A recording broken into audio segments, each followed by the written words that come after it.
एक ऐसी दिक्कत जिसमें खाना पीना दूभर हो जाता है, कुछ भी खाने की इच्छा नहीं होती क्योंकि पेट में होता है जिद्दी दर्द। अब ऐसे में क्या करें? पेन किलर खाएं, इसे गैस समझ के छोड़ दें? नहीं, ऐसे में आपको चाहिए सही सलाह। और आज जी मानी हेल्थ शो में मैं नेहा बजाज आप सभी का स्वागत करती हूँ। और जैसे कि हमेशा हम आपको अपने शो में मेडिकल एक्सपर्ट और सुपर स्पेशलिस्ट से मिलवाते हैं। इस वीडियो को देखने से पहले जी मानी हेल्थ शो के यूट्यूब पेज पर जाएं and do hit the bell icon. तो आज के सुपर स्पेशलिस्ट से मैं आपका परिचय करवा देती हूँ। आज जो हमारे साथ जुड़ रहे हैं वो है पुणे से डॉक्टर विजय पवार, जो कि एक जनरल लैप्रोस्कोपिक और साथ साथ गैस्ट्रोइंटेस्टाइनल सर्जन है। पिछले 24 सालों से प्रैक्टिस कर रहे हैं, तो इनका अनुभव तो आप समझ ही गए होंगे। और पुणे में इनका जो है हॉस्पिटल है by the name of Pawar surgical hospital, जिसके ये डायरेक्टर ओनर फाउंडर है। तो डॉक्टर विजय पवार, आपका बहुत बहुत स्वागत है। थैंक यू, धन्यवाद। तो सर, आज हम डिस्कस करने वाले हैं पैनक्रियाटाइटिस के बारे में। अगेन, हम पेट में कोई भी दर्द होता है, हमें लगता है गैस है, एसिडिटी है, इग्नोर कर दो, अजवाइन खा लो, नमक खा लो। लेकिन अगेन पेट के भी कई सारे हिस्से हैं। तो आज हम पैनक्रियास के बारे में डिस्कस करेंगे। तो आप हमें ये बताइए सभी दर्शकों को, ये पैनक्रियाटाइटिस क्या होता है? पैनक्रियास एक ग्लैंड होती है जो एक डाइजेस्टिव ज्यूस सिक्रेट करती है पेट के अंदर। एक लॉन्ग वेस्ट सेपरेट ग्लैंड अपने स्टमक के पीछे में होती है और उसमें जो डाइजेस्टिव ज्यूस सिक्रेट होता है वो अपने डाइजेशन के लिए हेल्प करता है। जब इसमें सूजन आ जाती है, वो स्वेलिंग हो जाती है, तो उसको पैनक्रियाटाइटिस बोलते हैं। अच्छा। जब वो बहुत एक्यूट में होता है, इमीडिएट एक्यूट पेन से शुरू होता है, उसको एक्यूट पैनक्रियाटाइटिस बोलते हैं। और बार बार रिपीटेडली जब होती है तो क्रोनिक पैनक्रियाटाइटिस बोलते हैं। दो टाइप के पैनक्रियाटाइटिस होते हैं। अच्छा, तो सर ये एक्यूट से क्रॉनिक क्या बिना इलाज के बन जाता है, या बस पता ही नहीं चलता हमारे लाइफस्टाइल की वजह से? जैसे आपने बताया दो प्रकार है, एक्यूट और क्रॉनिक। तो एक्यूट कैसे है? माइल्ड अटैक आता है कभी पेशेंट को, वो अपने आप भी अच्छा हो जाता है, नहीं तो ट्रीटमेंट लेने के बाद में, हॉस्पिटलाइजेशन के बाद में अच्छा होता है। और रिपीटेड अटैक होने के बाद में वो पैनक्रियास जो ग्लैंड होती है वो धीरे धीरे डैमेज होती जाती है और वो एट्रोफी होती है, बोले तो वो हल्की हो जाती है, छोटी हो जाती है, उसका काम करना कम हो जाता है। उसको हम क्रोनिक पैनक्रियाटाइटिस बोलते हैं। अच्छा सर, अब क्योंकि बीमारी है तो आई एम श्योर इसका एक जड़ कारण होगा, कॉजेस होंगे। तो आप ये बताइए कि पैनक्रियाटाइटिस क्यों होती है और क्या अल्कोहल कहते हैं लिवर पैनक्रियास के लिए जहर है? तो क्या अल्कोहल एक कंट्रीब्यूटिंग फैक्टर है? अभी इसमें कॉमनेस्ट कॉज जो है तो अल्कोहलिज्म ही है। ज्यादा मात्रा में अल्कोहल का सेवन करना, उससे एक्यूट पैनक्रियाटाइटिस हो सकता है। स्मोकिंग की वजह से हो सकता है। और obesity A one of the most common causes है। और ओबेसिटी में कोलेस्ट्रॉल अगर बढ़ जाता है एक कारण है। कभी कभी गॉल ब्लैडर में जो स्टोन होते हैं, हम लोग उसको निग्लेक्ट करते हैं और उसको ट्रीट नहीं कराते डॉक्टर से, तो उसके कारण भी पैनक्रियाटाइटिस होता है। कुछ दवाएं रहती है उसके कारण पैनक्रियाटाइटिस होता है। ऐसे बहुत सारे कारण होते हैं। बहुत पेशेंट में विदाउट एनी रीजन भी पैनक्रियाटाइटिस होता है, कुछ रीजन पता नहीं चलता है डॉक्टर को। और सर, क्या हमारे खाने पीने और हमारे सेडेंटरी लाइफस्टाइल का भी कोई रोल है पैनक्रियाटाइटिस में? बिल्कुल। लैक ऑफ एक्सरसाइज और जो हाई फैटी डाइट हम लोग खाते हैं, उससे कोलेस्ट्रॉल बढ़ता है, वजन बढ़ता है।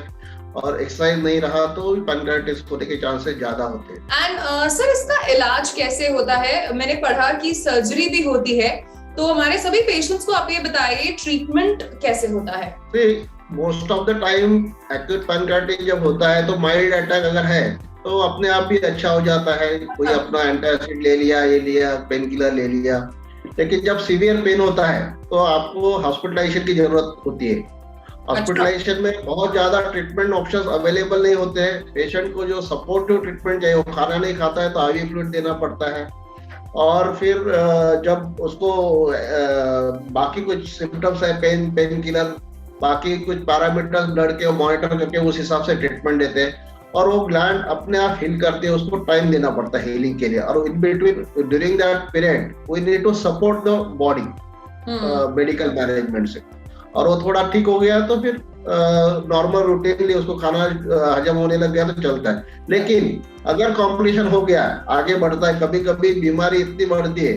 पैनक्रियाटाइटिस का मतलब क्या होता है? वो जूस जो होता है एक्चुअली वो बाहर सिक्रेट होता है पैनक्रियाटिक ग्लैंड में, और जब वो इंटेस्टाइन में एम्प्टी होता है तभी वो एक्टिव होता है।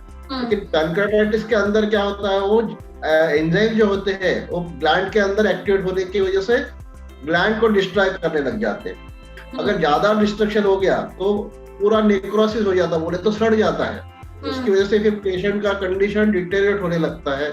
उस समय अगर पेशेंट को बहुत ज्यादा जरूरत है उसको सर्जरी लग सकती है। एंड सर एक बात बताइए, क्या पैनक्रियाटाइटिस ही पैनक्रियास के कैंसर की वजह भी बन जाता है? क्रोनिक पैनक्रियाटिस अगर बहुत दिन तक रहा तो उस पे कैंसर होने की संभावना बहुत ज्यादा है।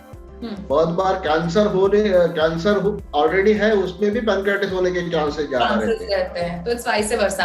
अच्छा सर, हमारे जितने पेशेंट्स आपको देख रहे हैं, यंग ग्रुप है और हर एज ग्रुप हमें देखता है, आप ये बताइए सभी को वो कौन से रेड फ्लैग्स हैं, वार्निंग साइंस हैं कि क्या क्या सिम्टम्स फील होते हैं कि ये होने के बाद डॉक्टर को तुरंत दिखाना है? एक बहुत ज्यादा दर्द है आपके पेट में, स्टमक में, अपर एब्डोमेन में पेन है। अपर एब्डोमेन की आप बात कर रहे हैं? अपर एब्डोमेन में, हाँ राइट। और उसी टाइम वो पेन बैक में भी रेडिएट हो रहा है, आपको बैक में भी पेन है और पेट में आगे से भी पेन है, पीछे भी दर्द है। हाँ, तो ये बहुत ज्यादा वार्निंग साइन है। उसके बाद में आपको वोमिटिंग है, और ज्यादातर जिसमें रिसेंटली बहुत ज्यादा अल्कोहल कंजम्पशन किया है उसमें अगर ये सिम्टम दिखते हैं तो आपको पॉसिबिलिटी ज्यादा रहती है। और सर भूख कैसी लगती है, मतलब लॉस ऑफ एपेटाइट है, भूख ज्यादा लगती है, इंडाइजेशन?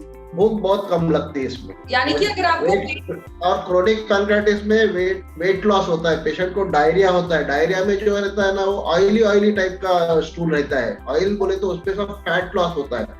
फैट का डाइजेशन नहीं होता है तो फैट पूरा स्टूल से लॉस होता है, तो ऑयली डायरिया होता है उसमें। तो ये टिपिकल ऑफ पैनक्रियाटिस है, क्रोनिक पैनक्रियाटिस। तो ये कुछ लक्षण हैं। और पेट के ऊपर अगर आपको दर्द है और वही दर्द आपको पीठ में है, बैक में भी जा रहा है, उल्टी हो रही है, डायरिया है, तो इसे अनदेखा मत करिए। घरेलू नुस्खे मत आजमाइए, डॉक्टर को दिखाइए, किसी एक्सपर्ट से राय लीजिए, बिकॉज ये आगे चलकर बड़ा गंभीर रूप ले सकता है। सर हमने जब भी हम पेट की बात करते हैं तो हमारी डाइट, हमारे खाने पीने, हमारे आहार का एक बहुत महत्वपूर्ण योगदान होता है। आप हमें कुछ ऐसी डाइट बताइए जो हमें खानी है और जिससे हमें परहेज करना है ताकि पैनक्रियाटाइटिस से बचा जा सके, क्योंकि आजकल हर कोई वर्क फ्रॉम होम में है, सेडेंटरी लाइफस्टाइल है। तो हमारे dos for diet and don'ts for diet बताइए। जी, पहले तो है ना, क्या खाना क्या नहीं खाना, ये बहुत ही सब्जेक्टिव टाइप का क्वेश्चन है जी। सबसे पहला, खाना कब खाना के, ये सबसे इम्पोर्टेंट बात है। बिल्कुल। आपको कैसे, हम घड़ी की टाइम लगा के खाना खाते हैं। 9 बज गए मेरा ब्रेकफास्ट का टाइम हो गया, 12 बज गए मेरा लंच का टाइम हो गया और 4 बज गया मेरा snacks. This is the very wrong thing. जब आपको भूख लगती है ना तो कुछ खाना चाहिए।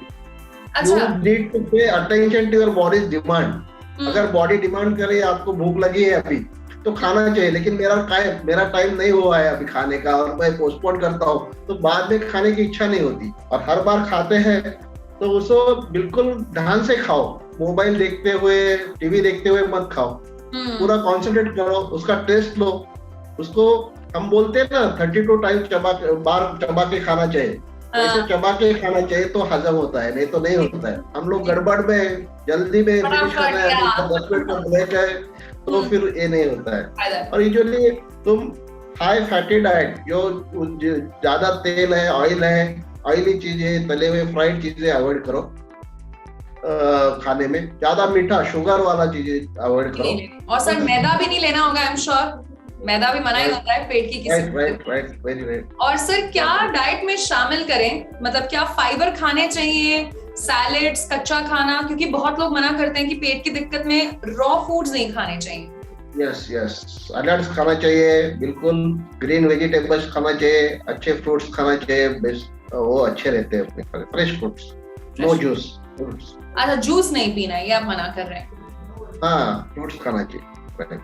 ओके, सो डॉक्टर जाते जाते हमारे शो का एक सेगमेंट है टिप ऑफ द डे। तो आप सभी को कोई एक टिप जो देना चाहें जिससे उनके पैनक्रियास हेल्दी रहें। देखो, good exercise, timely diet and avoid alcohol and smoking to have a good pancreas. Sir thank you so much doctor Vijay Pawar, आपने अपने बिजी स्केड्यूल से अपना कीमती वक्त निकाला, जी मनी हेल्थ शो में आप हमारे साथ जुड़े। Thank you.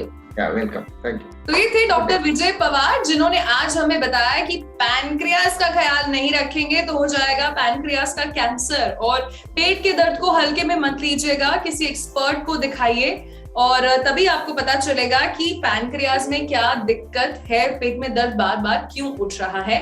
तो इसी के साथ मैं नेहा बजाज आपसे लेती हूँ इजाजत। मिलेंगे आपसे जी मनी हेल्थ शो के एक नए एपिसोड में नए सुपर स्पेशलिस्ट के साथ। टिल देन आप देखते रहिए जी मनी हेल्थ शो, क्योंकि अच्छी सेहत हमारा वादा।